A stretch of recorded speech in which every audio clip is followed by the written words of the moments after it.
Oh man, I better get ready for my Wonder Woman review. Wonder Woman.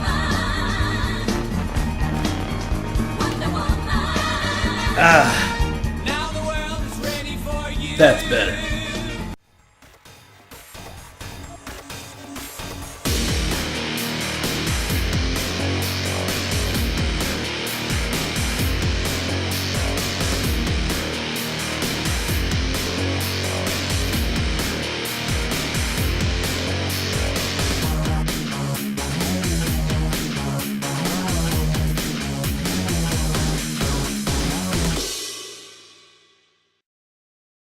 Hey everybody, Sexy Matt the Pharaoh Wizard here. So it's finally here, the first DCEU movie of the year, Wonder Woman!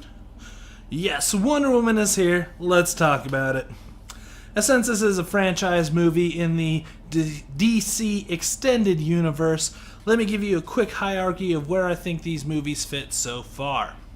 So at the top, the best DCEU movie is Suicide Squad, in my opinion.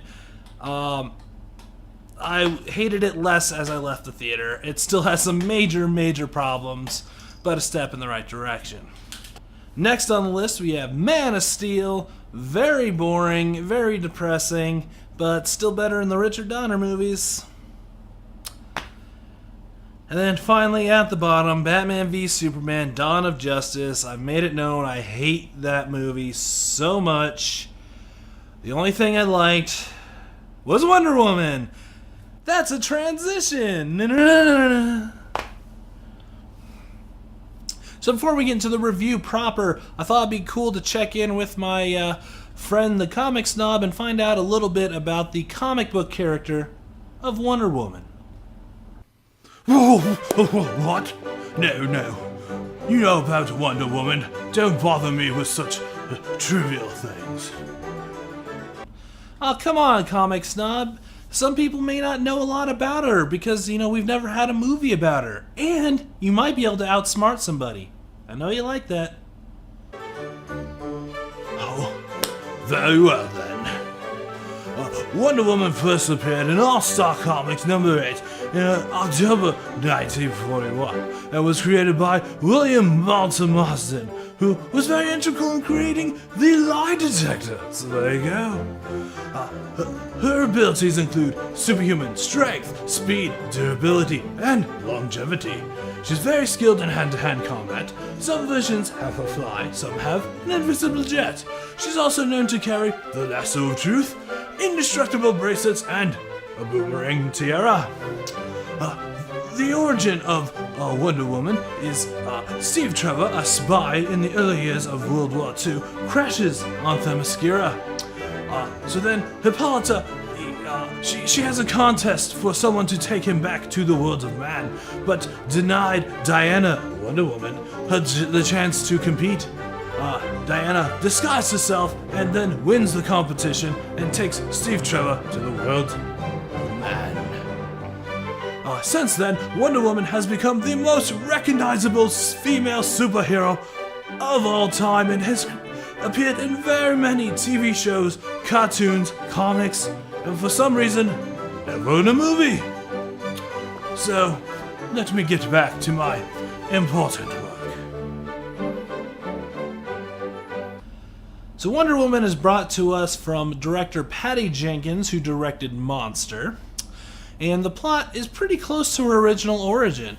Steve Trevor, a spy for the U.S., during World War I, crashes his plane into Themyscira.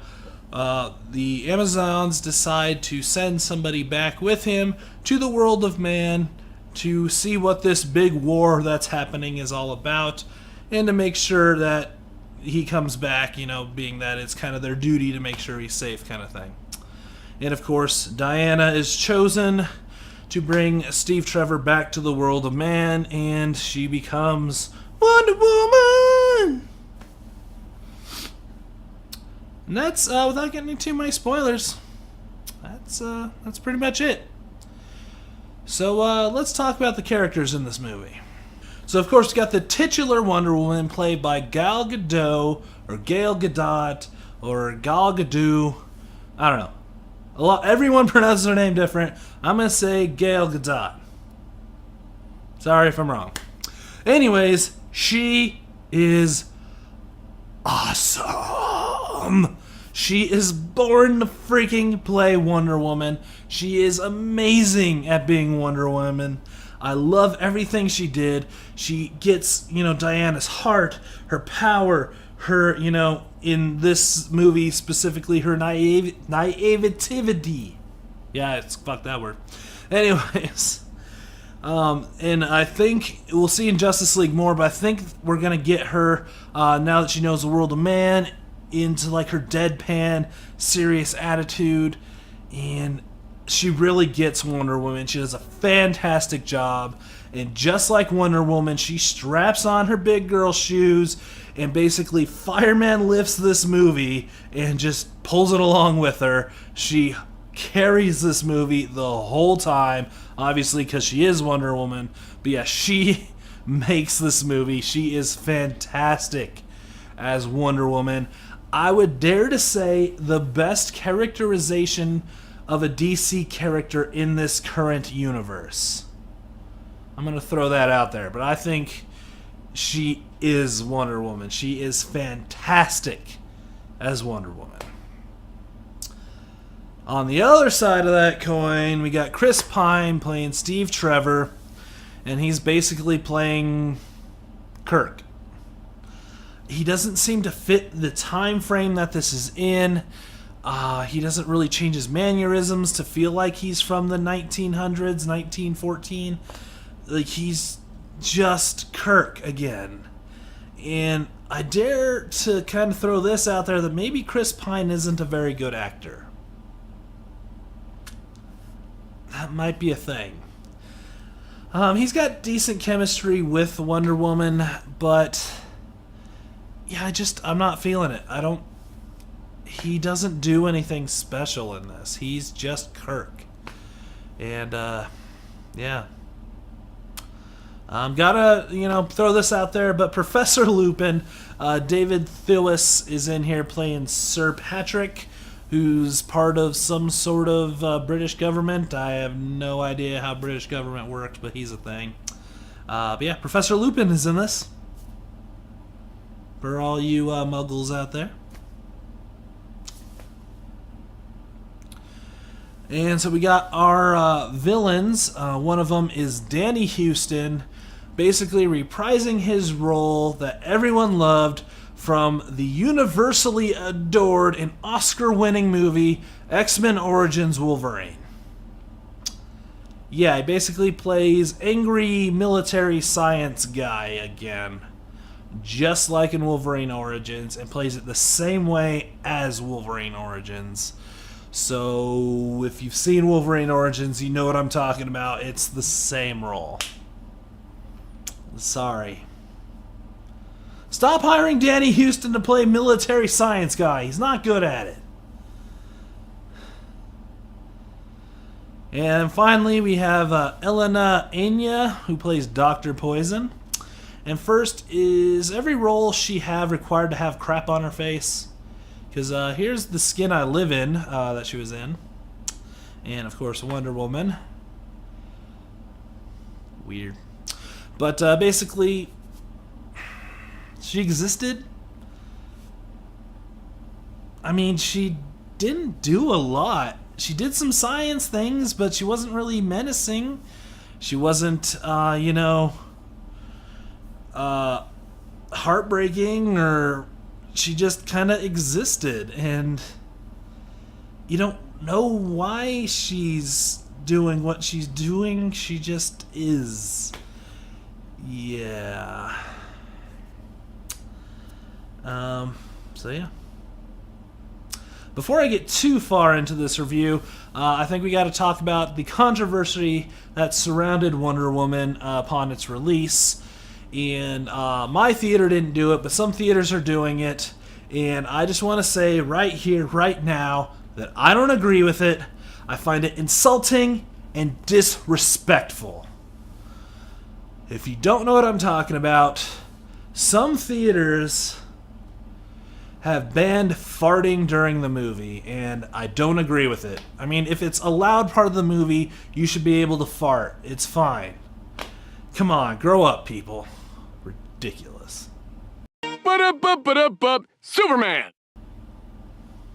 Anyways, what worked well about Wonder Woman? Well, as you can tell from my characterization, the best thing that worked well about Wonder Woman was Wonder Woman. Like I said, she carried this movie. She is fantastic. It's just great. I love her playing Wonder Woman. She is perfect for it. No complaints whatsoever. She knocks it out of the park. Is fan-freaking-tastic. The other part, which goes along with that, is it's in the trailer, so not too much of a spoiler, but the scene where she comes out of the foxhole, what precedes that scene and what happens after that scene and that scene itself is the best freaking thing ever. When it was over, I wanted to stand up and cheer. That was fucking Wonder Woman. Forget Batman clearing the room, or Superman, standing over the world, or, I don't know, Harley having voices in her head. This is the best fucking scene in the DC Extended Universe. It is amazing. It makes up for anything negative in this movie. It is so good. I fucking love that foxhole scene.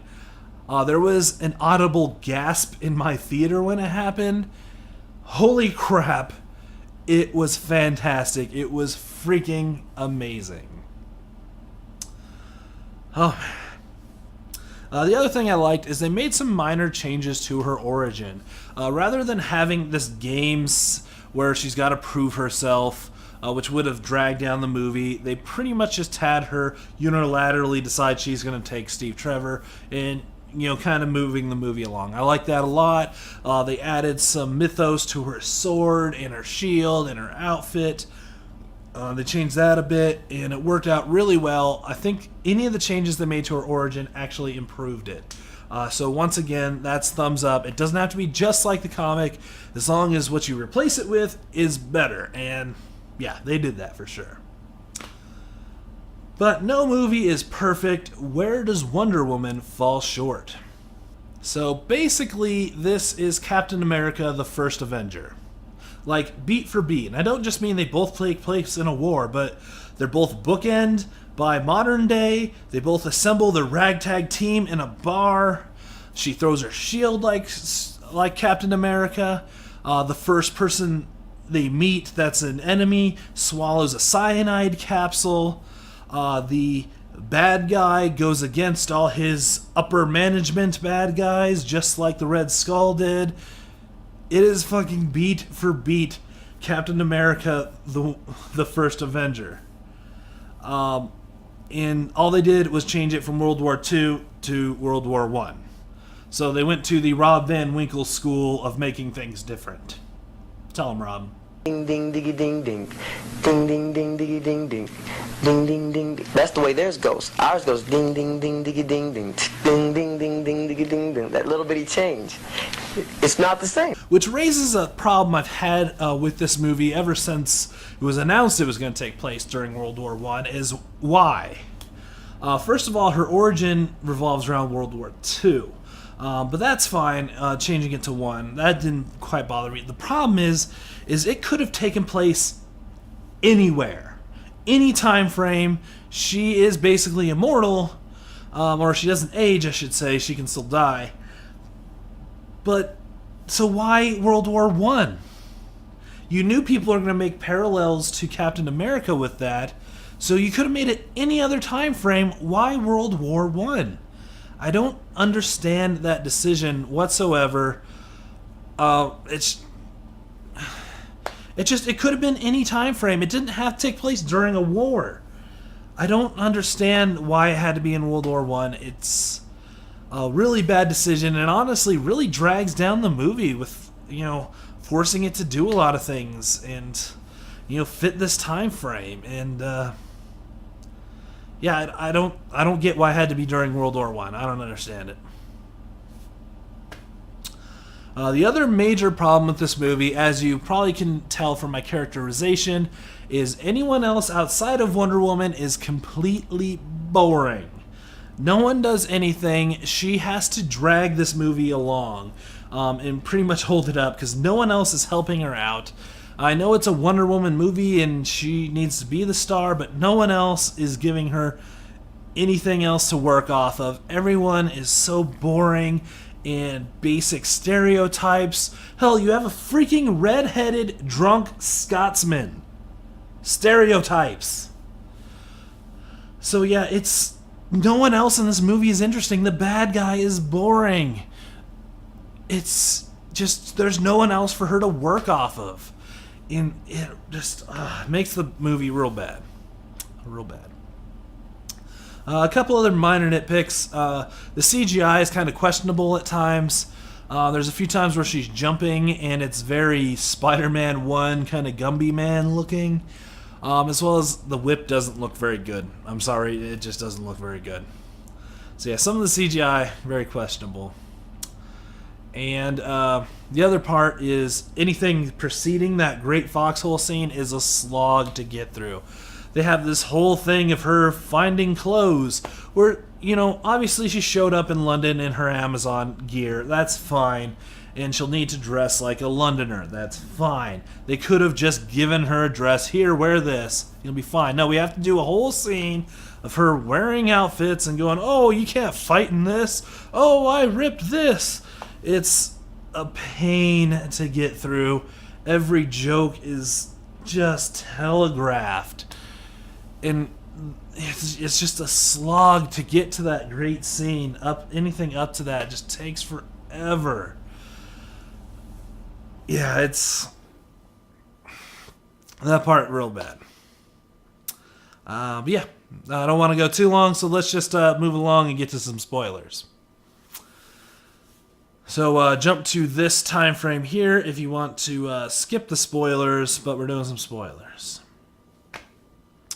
So I don't know if I'm just getting really good at this or if movies are just not predictable, but once again, a lot of what I predicted last year was right about this movie. Ares was in it. Ares is the, quote, surprise villain, although I think we all knew he was coming. I knew it was going to basically be a play on her origin, and no surprises. Ares is in it. He's all right. They do a cool thing where you think it's going to be Danny Houston, but it actually turns out to be Professor Lupin. That was kind of cool, kind of a little bit of a change. And they call Wonder Woman's sword the God Killer, but it turns out actually Wonder Woman is the God Killer. Again, that's pretty good. I kind of like that. But Ares' look is kind of all right, but again, it fell into that questionable CG again. So I don't know. Another problem I had that's spoilery is they never actually call her Wonder Woman, which isn't a big deal, but it's kind of a big deal because it feels like Warner Brothers and DC are embarrassed that they're making comic book movies. I mean, they didn't call Superman in Man of Steel at all. I don't know if they ever actually called Batman. Like, they're afraid to, go along with the goofiness that is comics. And that's, I think, where Marvel's hitting the nail on the head, especially with Guardians. They realize it's dumb, but they're going to just go with it. And they just own it. And I think, DC seems like they're embarrassed to have someone go, hey, it's Wonder Woman. Why? We know it's Wonder Woman. We're fine with this. We want fun and goofy. Why do you have to take it so serious? And it's just that kind of thing, which goes along my other complaint is no Linda Carter cameo, which also reminds me that there's been 8 Batman movies since the 80s and no Adam West cameos. Why couldn't Linda Carter play Hippolyta? I think that would have been great. Would have been a fun nod to people, and she's a good actress in the right age range to her to play Hippolyta. Or Hippolyta. Why can't Adam West play Alfred? I think that would be great. But there's not even a Stan Lee style, oh, look at that person kind of thing. They it just goes along with them not having fun and being embarrassed that they're making comic book movies. And don't be embarrassed. Just do it. Go along with it. We want to like you. But you make it so hard. So yeah. Quick spoiler section, but yeah, that's pretty much it for spoilers. So in the end, I think this movie just had too much it had to do. It had to, basically start bailing out this sinking ship that's the DCEU. It had to make female superheroes awesome and kick-ass. It had to do a correct adaptation of an origin we've never seen in a big theatrical movie. And on top of all that, it had to be a big summer blockbuster. It got some of those right. It hit about 50-50. I usually don't put a big stamp on it, but I will say this is absolutely the best DCEU movie so far. I had a lot of fun with it. I left the theater fairly entertained. So it was really good. Again, that foxhole scene just kills it, and Gale is just nailing it as Wonder Woman. Had a lot of fun there. For my final rating, when I think about my rating, I think about people that have kids that can't go to movies very often, or my parents who don't go to movies very often, and I have to give this a rating of a rental. It is still pretty good in heading the DCEU in the correct direction, but I don't think there's a reason to go out to see this to theaters. You should check it out, definitely to rent, and of course, if you want to support female superhero movies, this is a great one to do that, because it is good. But I'm very torn on this one. But in the end, it's a rental. Now, if you want an awesome Wonder Woman movie, the 2009 made-for-DVD cartoon movie is fantastic. So if you want a really good one, check out that one. If you want a pretty good one, check out this one. So I'm Sexy Matt the Pharaoh Wizard. Until next time, hold on to your hold slots.